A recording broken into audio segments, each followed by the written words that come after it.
नमस्कार। हमारे चैनल हिंदी साहित्य के अंतर्गत आपका स्वागत है। मैं हूं सिंह सर। आज के वीडियो लेक्चर का विषय जीवनी, अंग्रेजी में जिसे बायोग्राफी कहते हैं। जीवनी आखिर है क्या? जीवनी किसी महापुरुष या किसी व्यक्ति के जीवन के महत्वपूर्ण घटनाओं का वर्णन जीवनी कहलाता है। जीवनी में किसी भी उल्लेखनीय महत्वपूर्ण महान के जीवन चरित्र को लेखक तटस्थ भाव से दृष्टा बनकर व्यक्त करता है, उसे जीवनी कहते हैं। तटस्थ भाव जिसमें गुणों के साथ दोषों का भी वर्णन किया जाता है, सत्य को उद्घटित किया जाता है, दृष्टा मतलब दर्शक बनकर। जीवनी में किसी व्यक्ति विशेष के जीवन के जन्म से लेकर मृत्यु तक की घटनाओं को लेखक अभिव्यक्त करता है। इसमें लेखक अपनी रुचि तथा अरुचि को व्यक्त नहीं कर सकता। इसमें लेखक अपने विचारों को अभिव्यक्त नहीं कर सकता। जीवनी की रचना में प्रामाणिकता की आवश्यकता होती है। इस प्रकार किसी व्यक्ति द्वारा लिखित महापुरुषों के क्रमबद्ध जीवन परिचय को जीवनी कहा जाता है। जीवनी सत्य घटनाओं पर आधारित होती है। जीवनी में किसी व्यक्ति विशेष या महापुरुष व्यक्ति के जीवन के महत्वपूर्ण पलों को, गुण दोषों को वर्णनात्मक शैली में तथा कथात्मक शैली में लिखा जाता है। किसी महापुरुष की अच्छाई तथा बुराइयों को उजागर किया जाता है।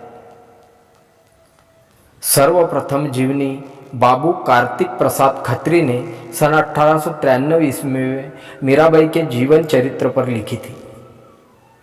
अमृत राय द्वारा रचित कलम का सिपाही महान उपन्यासकार सम्राट मुंशी प्रेमचंद के जीवन पर आधारित कलम का सिपाही जीवनी लिखी।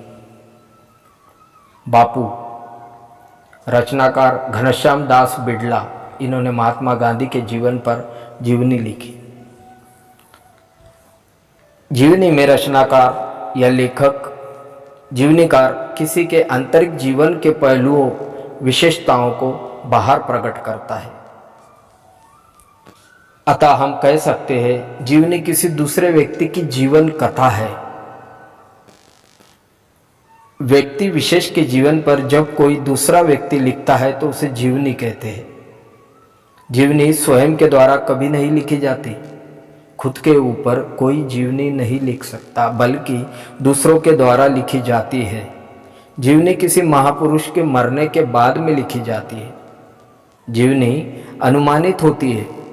इसमें शोध, तर्क, कई पुस्तक, विभिन्न स्रोतों का आधार लेकर सत्य को उद्घटित किया जाता है। इसमें प्रामाणिकता होनी आवश्यक है। जीवनी में महापुरुषों के कमियों को उजागर करके लिखा जाता है। यह तटस्थ भाव से प्रस्तुत की जाती है। जीवनी वर्णनात्मक शैली में लिखी जाती है। लेखक किसी महापुरुष के आंतरिक जीवन को बाहर प्रकट करता है। इसमें यथार्थवादी भावना होती है। जीवनी वस्तुनिष्ठ होती है। इसमें कल्पना का कोई स्थान नहीं होता। इसमें किसी के जीवन से संबंधित जानकारी विभिन्न स्रोत व शोध माध्यम से एकत्र करके इसमें प्रेषित की जाती है। इस प्रकार हम कह सकते हैं कि जीवनी में व्यक्ति विशेष के जीवन में जन्म से लेकर मृत्यु तक की घटनाओं को अभिव्यक्ति मिलती है। दोस्तों, इस प्रकार हमने देखा जीवनी क्या होता है। आने वाले वीडियो में हम आत्मकथा क्या होती है तथा जीवनी और आत्मकथा में क्या अंतर है, इसको देखेंगे। जीवनी तथा आत्मकथा दोनों